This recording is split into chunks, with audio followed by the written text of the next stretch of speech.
오늘 이 시간 함께 읽을 하나님의 말씀 사도행전 12장 1절부터 3절까지의 말씀입니다. 신약 성경 207페이지 사도행전 12장 1절부터 3절까지의 말씀 3절밖에 되지 않아서 모두 다 같이 한 목소리로 말씀 읽도록 하겠습니다. 사도행전 12장 1절 말씀부터 다 같이 읽도록 하겠습니다.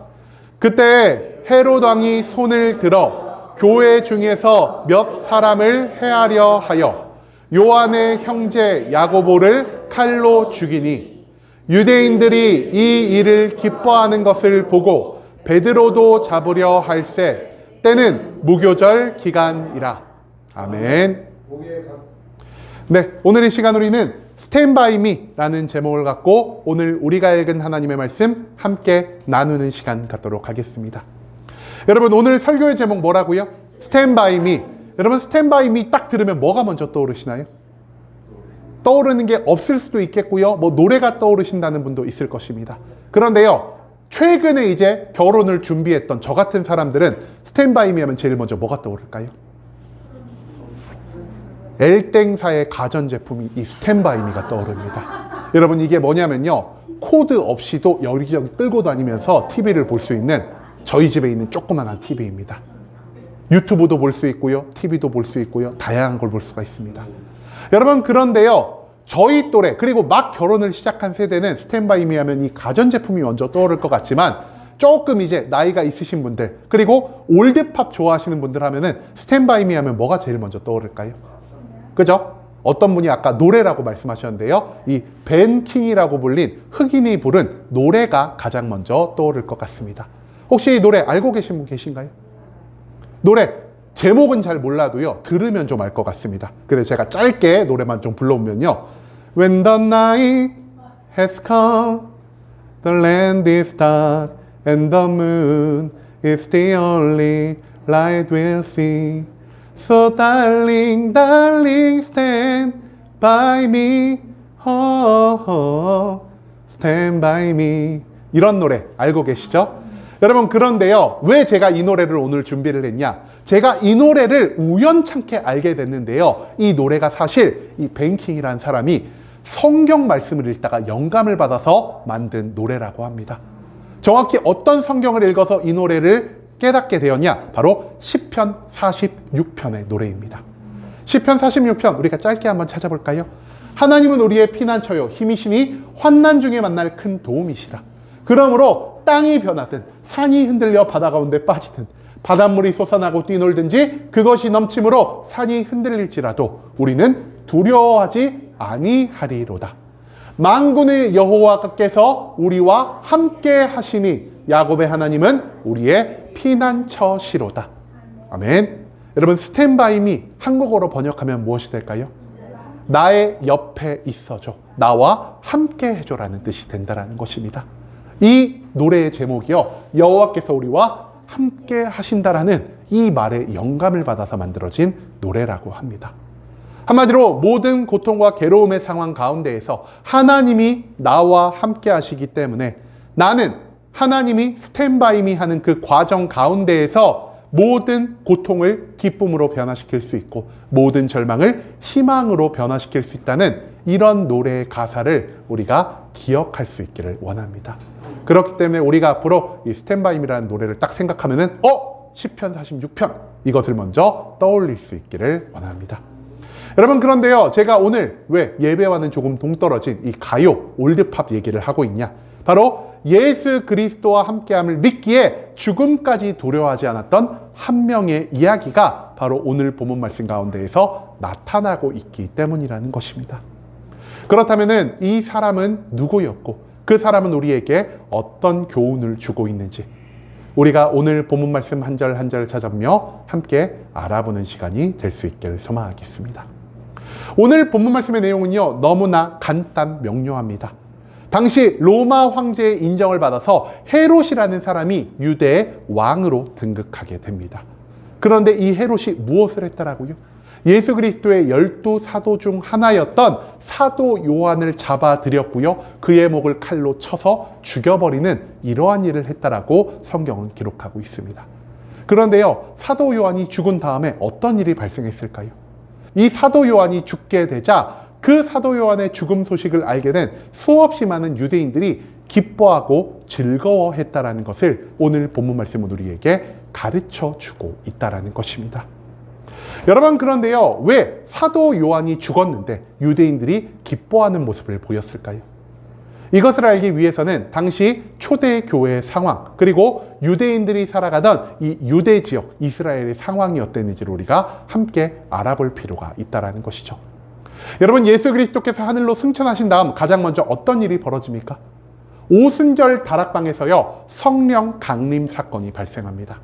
그리고 이 자리에서 성령의 충만함을 받은 120 문도들은요, 예루살렘 성읍으로 나아가 수천 명의 사람들을 전도함으로 그 성읍을 변화시키기 시작했다는 것이죠. 하지만 이들 가운데 큰 암초가 발생하게 되었습니다. 이 난관이 무엇이었냐? 바로 그 당시에 열심과 최선을 다해 복음을 전파하던 7 집사 중 하나인 스데반 집사가요, 이 예루살렘 성 안에서 순교를 당하는 일이 발생하게 되었다는 것이죠. 하지만 초대교회 모든 성도들은요, 스데반 집사의 죽음으로 인해 멈추지 않았습니다.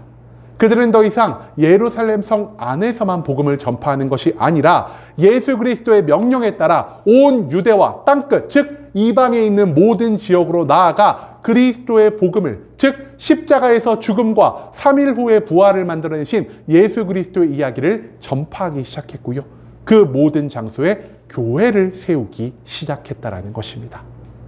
그런데 이처럼 계속해서 커져나가는 초대교회의 모습을 보았을 때 유대인들은 어떤 생각을 하게 되었을까요? 초대교회의 7 집사 중 하나, 한마디로 중심격인 인물이었던 스데반 집사를 죽였음에도 불구하고 저들의 기세가 들불같이 급속도로 성장하며 퍼져나가는 것을 보았을 때 유대인들은 위기의식을 느낄 수밖에 없었다라는 것입니다. 지금 아직까지는 우리가 믿고 따라가는 이 유대교가 저들보다 훨씬 강하지만 잠시 후 저들이 성장하여 우리와 동등하게 되거나 우리보다 더 세력이 커졌을 경우 우리가 저들을 핍박한 것처럼 저들도 우리를 핍박하지 않을까라는 이러한 생각을 하게 되었다라는 것이죠. 그렇기 때문에 유대인들이 무엇을 선택했을까요? 저들이 더 커지기 전에 저들의 싹을 완전히 잘라버려야겠다라는 이러한 생각을 하게 되었다라는 것입니다. 그리고 이처럼 유대인들이 초대교회의 싹을 어떻게 하면 잘 자를 수 있을까라는 생각을 하고 있을 때 유대에 누가 왕으로 있었다라고요? 헤롯이라는 사람이 왕으로 존재했다라는 것입니다. 여러분, 그런데 이 유대라는 지역, 우리가 흔히 이스라엘이라고 불리는 이 지역은요, 로마의 압제 가운데에서 대대로 밀란이 굉장히 많이 일어난 지역이었습니다. 여러분, 우리가 일제시대를 한번 생각을 해볼까요? 일제시대 때 우리가 어떻게 했죠? 우리의 조상들, 그 뜻있는 분들이요, 정말 일제를 물리치고 우리나라를 다시 독립국가로 만들기 위해 수없이 많은 독립운동을 했다는 것입니다. 이와 마찬가지로 이스라엘도요, 지금 로마의 압제하에 있기 때문에 로마를 물리치고 다시 우리가 다윗의 때처럼, 솔로몬의 때처럼 강력한 독립국가를 이루기 위해서 수없이 많은 밀란을 일으킬 수밖에 없었다라는 것이죠. 그렇기 때문에 대대로 이 유대의 왕가 자리를 지키고 있었던 헤롯에게 있어서 가장 중요시되는 것 무엇이었냐? 이 밀란을 막고 유대 지역의 안정을 만들어내는 일이었다라는 것입니다. 그런데요, 이처럼 유대 지방의 안정을 만들어내야 했던 헤롯의 눈에 무엇이 발견되게 되었냐? 초대교회와 유대인들이 미묘한 긴장 관계에 있는 것을 그가 눈으로 목격하게 되었다는 것이죠. 여러분, 그런데요, 두 집단이 분쟁을 벌이고 있습니다. 이 분쟁을 조금이라도 빨리 해결하기 위해서는 어떻게 해야 할까요? 이 둘 중에 한쪽에 편을 들어서 그 한쪽에 힘을 딱 몰아주면은요, 이 분쟁이 조금 더 빨리 끝날 수 있을 거라는 이러한 생각을 헤롯 왕이 하게 되었다는 것이죠. 그렇다면 헤롯 왕은 유대인들과 이 초대교회 사람들 가운데 누구의 편에 섰을까요? 그는요, 초대교인들의 편에 서는 것이 아니라 유대인의 벽에 서야 됩니다. 왜 헤롯 왕이 유대인의 편에 섰을까요? 이 유대인들이요, 전통적으로 유대인들을 이끄는 사람들이었고요, 그 당시까지만 해도 초대교회보다 훨씬 더 큰 세력을 가지고 있었기 때문이라는 것이죠. 그리고 이처럼 유대인의 편에 서서 이제는 이 유대 지역을 빨리 안정시키자라고 결정한 헤롯 왕은요, 유대인들의 환심을 사기 위해 저들에게 작은 선물 한 가지를 주고자 했습니다. 그 선물이 무엇이었냐? 바로 그 당시 초대교회의 중심이 되었던 인물이었던 12사도 중 하나였던 야고보를 체포하고요. 그 야고보의 목을 쳐 죽여버리는 이러한 일을 행하게 되었다라는 것이죠. 그렇기 때문에 이 일로 인해서 초대교회의 세력은 한풀 꺾여 나갈 것이다. 그리고 내가 이런 일을 했으니 많은 유대인들이 나를 좋아해 줄 것이요, 나를 지지할 것이요, 저들이 나의 명령에 따라서 이제 조금은 덜 밀란을 일으킬 것이다라는 이러한 생각을 헤롯이 하게 되었다라는 것입니다. 여러분, 그런데 오늘 본문 말씀에서 헤롯에게 끌려가 목이 잘려 죽임을 당한 이 야고보는 과연 예수님에게 있어서 어떤 제자를 할 수 있을까요? 성경 말씀을 찾아보면요, 생각보다 예수님의 제자들이 어떤 일을 했고 어떤 말을 했고 어떤 생각을 가지고 있는지를 성경은 명확하게 기록해 두지 않는 것을 우리가 찾아볼 수가 있습니다. 고작 우리가 많이 알고 있는 것, 누구에 대한 기사일까요? 12제자 중 베드로에 대한 기사가 그나마 좀 많다라는 것이죠. 그렇기 때문에 우리가 이 야고보에 대한 기사는요, 성경 가운데에서 많이 찾아볼 수가 없습니다. 야고보에 대해서 굉장히 큰 사건이라고 한다면 우리가 크게 두 가지를 찾아볼 수가 있게 된다는 것이죠. 그 전에 앞서 우리가 이 야고보를 예수님이 어떻게 대하셨는지를 알아보고자 하는데요. 여러분, 예수님의 수제자라고 하면 여러분들은 가장 먼저 누가 떠오르십니까? 그죠? 베드로만 떠오르시죠? 근데 베드로만 예수님의 뒤를 가장 많이 따라다닌 게 아니었습니다. 예수님이 꼭 중요한 일을 하실 때, 비밀스러운 일을 하실 때는요, 크게 3명의 제자를 데리고 다니셨습니다. 이 3명의 제자를 우리가 각각 누구라고 부르냐? 베드로와 야고보와 요한이라고 부른다는 것입니다. 그런데 여기서 또 우리가 재밌는 게 있습니다. 베드로는 다른 사람인데요, 야고보와 요한은 어떤 사람들이었을까요? 형제였습니다. 이 야고보와 요한이요, 세베대라는 사람의 아들들이었다라는 것이죠. 그래서 우리가 야고보를 부를 때 보통 세베대의 아들 야고보라고 부를 때가 굉장히 많다라는 것입니다. 자, 그렇다면 예수 그리스도의 수제자 중 한 명이었던 이 야고보가 과연 성경 가운데에서 벌인 가장 유명한 일이 무엇이었을까요? 우리가 흔히 야고보가 한 일을요, 좌편 우편 사건이라고 부릅니다. 여러분, 혹시 어떤 사건인지 아시나요? 우리가 이 말씀을 마가복음 10장 37절 말씀에서 찾아볼 수가 있습니다. 마가복음 말씀에서 성경은 이렇게 말합니다. 여짜오되 주의 영광 중에서 우리를 하나는 주의 우편에 하나는 좌편에 앉게 하여 주시옵소서. 이 말을 누가 예수님께 했냐? 야고보와 요한 이 형제가요, 예수님 앞에 나아가 이런 말을 했다라는 것입니다. 여러분, 예수님이 이 땅에 내려오신 그 이유 무엇입니까?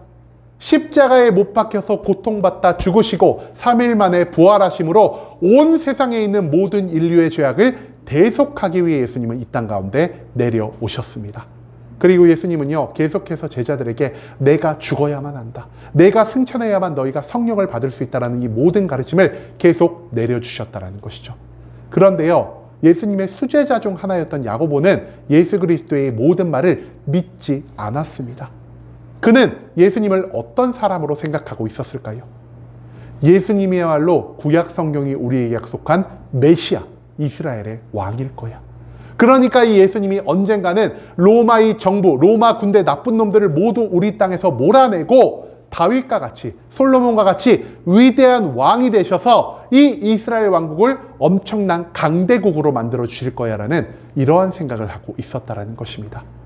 그런데요, 예수님이 지금 몇 명의 제자들을 데리고 있죠? 12명. 이 12명이요, 예수님의 왕국에서 누가 어떤 자리를 차지할지에 대한 치열한 물밑 경쟁이 있었다는 것입니다. 그렇기 때문에 야고보와 요한은요, 이 제자들보다 조금 더 앞서 나가기를 원했다는 것이죠. 그래서 그들이 어떤 말을 한다고요? 예수님이 영광 중에 있을 때, 한마디로 예수님이 왕이 되셔서 온 이스라엘을 통치하실 때 우리를요, 다른 제자들보다 높은 위치에 올려주세요. 한 명은 예수님의 왼팔이 되게 하시고요, 한 명은 예수님의 오른팔이 되게 해주세요라는 이러한 요청을 하는 모습을 우리가 찾아볼 수 있게 된다는 것이죠.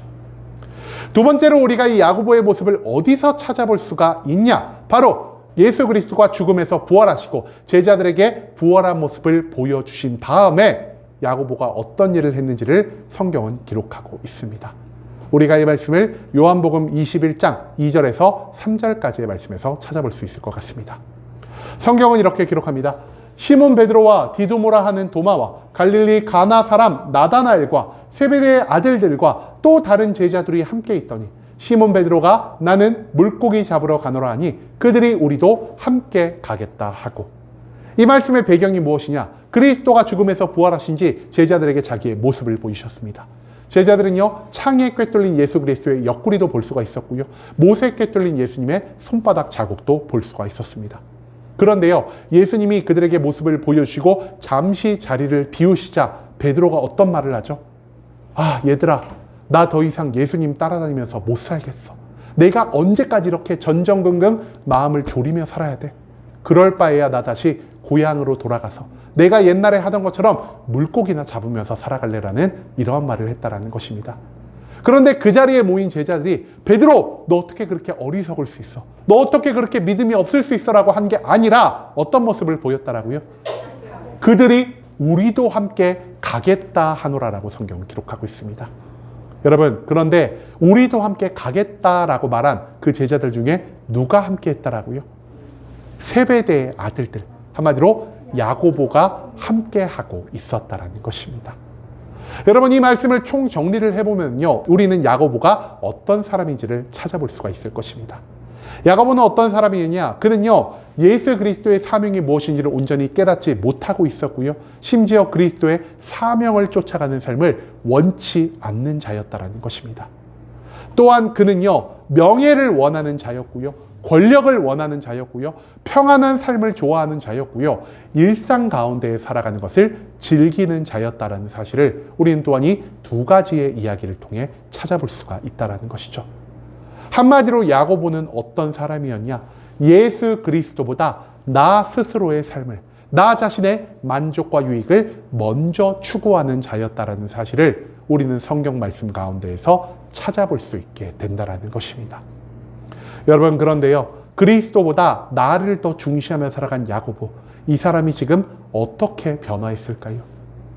그는 예수 그리스도의 부활을 경험했고요, 그리스도가 승천하는 것을 그 자리에서 목격하게 됩니다. 그리고 예수 그리스도가 명령하신 대로 오순절 다락방 가운데에서 성령이 나의 안에 충만하게 역사하시는 것을 경험하게 되었다는 것이죠. 그리고 이처럼 성령의 충만한 가운데에서 이제 자기 자신밖에 모르고 권력과 명예와 부와 평안만을 추구하던 야고보는요, 하나님의 능력으로 완벽하게 변화되게 됩니다. 그리고 우리는 이런 변화됨을 성경의 근거에 무엇이라 부르고 있습니까? 바로 야고보가 거듭났다라고 부를 수 있게 된다는 것이죠. 여러분, 거듭난 야고보, 어떤 삶의 모습을 보였을까요? 그가 거듭나게 되자 이제는 그의 안에 있던 겁을 내고 자신의 만족과 유익만을 추구하는 이 성품이요, 예수 그리스도의 성품을 닮아가기 시작합니다. 한마디로 그는 죄에서 멀어진 그리스도의 거룩을 나의 삶 가운데 완성할 수가 있었고요, 그리스도가 이 세상 모든 사람들을 품기 위해 십자가 위에서 고난을 받으신 것처럼 그 또한 자신의 고난을 개념치 않고 내 주변에 있는 모든 사람들을 품는 이웃사랑의 모습을 보이게 되었다는 것이죠. 그뿐만 아닙니다. 나의 명예, 나의 권력, 나의 만족과 유익만을 추구하던 이 야고보가요, 이제는 그리스도가 명령하신 대로 땅끝까지 그리스도의 증인이 되어 그리스도의 복음을 전파하는, 즉 사명자의 삶의 모습을 보이기 시작했다는 것이죠. 한마디로 성령님이 그의 안에 충만하게 역사하자 야고보의 삶 가운데 그리스도가 점차 나타나기 시작했다는 것입니다. 그리고 야고보는요, 성령님의 인도에 온전히 순종하며 이제는 나의 목숨조차 아끼지 않고 하나님의 뜻을 성취하는 삶을 살아가기 시작했다는 것입니다. 여러분, 그리고 성령의 충만함 가운데에서 거듭난 야고보는요, 처음 12제자 가운데 순교를 감당하게 됩니다. 갑자기 어느 날 헤롯 왕이요, 야고보를 잡아갑니다. 그리고 헤롯 왕이 야고보를 잡아간 다음에 어떤 요청을 야고보에게 했을까요? 아마도 우리가 예배에 앞서 나눈 폴리캅의 일화처럼 그 로마 총통이 폴리캅에게 배교를 권유한 것처럼 이 헤롯 왕 또한 야고보에게 배교를 권유했을 것입니다. 너가 믿는 예수 그리스도가 신이 아니라고 인정을 하고 너가 오직 로마의 황제에게 충성한다라는 이 한마디 말을 하면은 내가 너를 살려주겠다. 하지만 너가 이 말을 듣지 않는다면 너에게 무자비한 고문이 발생하여 너의 한평생이 고통 가운데에서 끝날 것이다 라는 이러한 말을 헤롯이 야고보에게 했을 것이란 말을 우리가 충분히 추측해 볼 수가 있다는 것입니다. 여러분, 성령의 충만을 받기 전, 거듭나기 전에 야고보라면요, 헤롯의 이런 요청에 어떤 반응을 보였을까요? 내가 즉시 예수를 부인하겠습니다. 그러니 제발 나의 생명을 살려주시고 나를 고문하지 마시옵소서라는 이러한 반응을 보였을 것입니다. 여러분, 예수님의 제자 중에 누가 이러한 반응을 보였죠? 거듭나기 전에 예수 그리스도를 3번이나 부인한 베드로가 이러한 모습을 보였다는 것입니다. 그런데요, 야고보는요, 거듭나기 전에 베드로와는 달랐습니다. 야고보는 성령의 충만함 가운데에서 그리스도의 능력으로, 그리스도의 인도하심으로 온전히 거듭나게 되었고요. 그렇기 때문에 헤롯이 배교를 그에게 요청해도요, 절대 예수 그리스도를 믿는 믿음을 놓지 않고 오히려 내가 너가 주는 고통을 감당하겠다. 내 목에 칼이 들어와도 나는 그리스도를 믿는 믿음을 포기하지 않겠다라는 이런 놀라운 믿음의 선포를 하게 되었다는 것입니다. 그런데요, 왜 야고보는 육신의 고통과 죽음의 두려움 앞에서 이 모든 것을 담담하게 받아들일 수가 있었을까요? 바로 그는요, 예수 그리스도가 나와 함께 하심을 확신하고 있었기 때문이라는 것입니다. 야고보는요, 성령의 충만함을 경험한 이후부터 매일매일의 모든 삶을 예수님과 동행하며 살아갔습니다. 내 눈에 보이지 않지만, 내 귀에 들리지 않지만, 내가 직접 만질 수는 없지만 그리스도가 나와 함께 하시기 때문에 매일매일 나의 삶 가운데에서 그리스도가 주시는 위로가, 그리스도가 주시는 담대함이 나의 삶을 새롭게 만드는 것을 야고보는 경험하게 되었고요. 그리스도와 함께하며 그리스도의 뜻을 따라 살아가는, 즉 사명을 성취하는 삶 가운데에서 내가 이 땅 어디에서도 경험하지 못한 기쁨과 평강이 자신의 마음을 넘치게 채우는 것을 야고보가 경험할 수 있게 되었다는 것입니다. 그렇기 때문에 야고보는요, 죽음의 공포를 먼저 바라보는 것이 아니라 내가 목숨이 사라질 그 위기 가운데에서도 여전히 나와 함께 하시는 그 예수 그리스도를 먼저 바라볼 수 있게 되었다는 것이죠. 한마디로 예수 그리스도가 나와 스탠바이미 하시기 때문에, 예수 그리스도께서 성령의 충만한 가운데 나와 함께 하심을 확신하고 있었기 때문에 야고보는 두려움과 공포 없이 순교를, 죽음을 온전히 감당할 수가 있었다라는 사실을 오늘 본문 말씀은 우리에게 가르쳐주고 있다는 것입니다. 여러분, 고문과 죽음 가운데에서 야고보는 무엇을 떠올렸을까요? 저는요, 야고보가 아니기 때문에 그가 어떤 말을 떠올렸는지, 어떤 생각을 하면서 죽음을 맞이했는지를 온전히 알 수는 없습니다. 하지만 제가 이것을 생각하면서 성경을 읽다가 하나님이 저에게 깨닫게 하신 말씀 하나가 있었으니 그것이 바로 누가복음 22장 28절에서 30절까지의 말씀이었습니다. 누가복음에서 하나님은 우리에게 이렇게 말씀하십니다. 너희는 나의 모든 시험 중에 항상 나와 함께한 자들인즉 내 아버지께서 나라를 내게 맡기신 것 같이 나도 너희에게 맡겨 너희로 내 나라에 있어 내 상에서 먹고 마시며 또는 보좌에 앉아 이스라엘 12지파를 다스리게 하려 하노라. 이 말씀을 통해 예수님이 제자들에게 무엇을 말씀해 주셨죠? 너희가 나와 함께 고통 가운데에서 사명을 감당하기만 한다면 너희들에게는 천국이 확정적으로 주어질 것이요 하나님이 너희들의 영광을 높여 주실 것이다라는 이 예수 그리스도의 말씀을 야고보는 죽기 직전에 떠올릴 수가 있게 되었다라는 것이죠. 즉 야고보에게 있어서 죽음은요, 단순한 인생의 끝이 아니었습니다. 그에게 있어서 죽음은 천국을 향해 가는 길 위에 존재하는 한 가지의 과정일 뿐이었고요. 그 길을 먼저 가셔서 하나님의 영광스러운 보좌 우편에 계신 예수 그리스도가 여전히 나와 함께하기 때문에 나 또한 그 길을 걸어가는 것에 어떠한 부담도, 어떠한 공포도, 어떠한 두려움도 갖지 않게 되었던 것이 바로 이 야고보의 마지막이었다는 것이죠. 여러분, 채찍이 날 때리든 몽둥이가 날 괴롭게 하든 날 죽이기 위해 헤롯의 칼이 나의 목 앞까지 다가오든 야고보가 두려워하지 않았던 이유는 이미 우리의 죄를 대속하기 위해 십자가 위에 달린 예수 그리스도가 성령의 충만한 가운데에서 나의 삶의 모든 자리에 함께 하셨기 때문이었다라는 이 야고보의 믿음의 고백을 우리는 우리의 삶 가운데에서 영영 잊지 말아야 한다는 것입니다. 여러분, 아이들이요, 언제 가장 강한 모습을 보일까요? 그들이 돈이 많을 때 강해질까요? 장난감 칼을 가지고 있을 때 강해질까요? 그들이 시험에서 100점을 받았을 때, 생일 잔치를 할 때 가장 강한 모습을 보일까요? 그렇지 않다라는 것입니다. 어린아이들이 가장 강할 때는요, 방금 어떤 성도분이 말씀하신 것처럼 부모님이 나와 함께 할 때라는 것입니다. 왜 부모님이 나와 함께 할 때 어린아이들이 가장 강한 모습을 보일 수 있을까요? 아이들에게 있어서 부모님은요, 영원토록 나를 향한 사랑을 변치 않는 분이시오. 영원히 나의 편에 서주시는 분이라는 사실을 그 조그만 어린아이들도 이미 알고 있기 때문이라는 것입니다.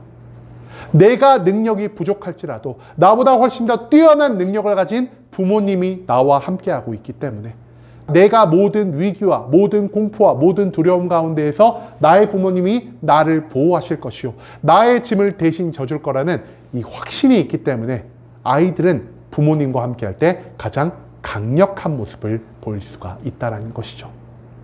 여러분, 그런데요, 그렇다면 우리는 언제 가장 강력한 모습을 보일 수 있을까요? 부모님이 나와 함께할 때 내가 가장 강해질 수 있을까요? 어릴 때는요, 부모님이 가장 위대해 보이고요, 가장 능력 있어 보이지만 나이가 들고 커감에 따라서 우리 부모님도 완전한 사람은 아니었구나, 우리 부모님이 나의 삶의 모든 문제를 해결해 줄 수가 없구나라는 것을 우리는 깨닫게 된다는 것입니다. 그렇기 때문에 우리가 가장 강해질 수 있는 때는 언제냐? 바로 예수 그리스도가 우리와 함께 하여 주실 때, 얼굴도 모르는 나의 죄를 대속하기 위해서 십자가의 죽음과 고통을 감당하신, 그리고 부활과 승천을 통해서 현실과 상식을 초월하여 일하시는 그리스도의 사랑과 그리스도의 능력이 우리와 함께함을 깨달았을 때, 그제야 우리는 모든 상황 가운데에서 가장 강한 힘을 얻을 수 있게 될 것이고요, 모든 상황 가운데에서 평강을 누릴 수 있게 된다는 사실을 오늘 본문 말씀은 우리에게 가르쳐 주고 있다는 것입니다. 여러분, 이제는 여러분의 곁에 예수 그리스도가 항상 함께 하신다는 사실을 우리가 잊지 않을 수 있기를 원합니다. 그리고 우리가 예수님의 약속과 명령에 따라서 성령의 충만을 받았을 때 우리는 그제야 나와 함께 하시는 예수 그리스도를 온전히 경험할 수 있게 된다는 것을 우리가 또한 잊지 않을 수 있기를 원합니다.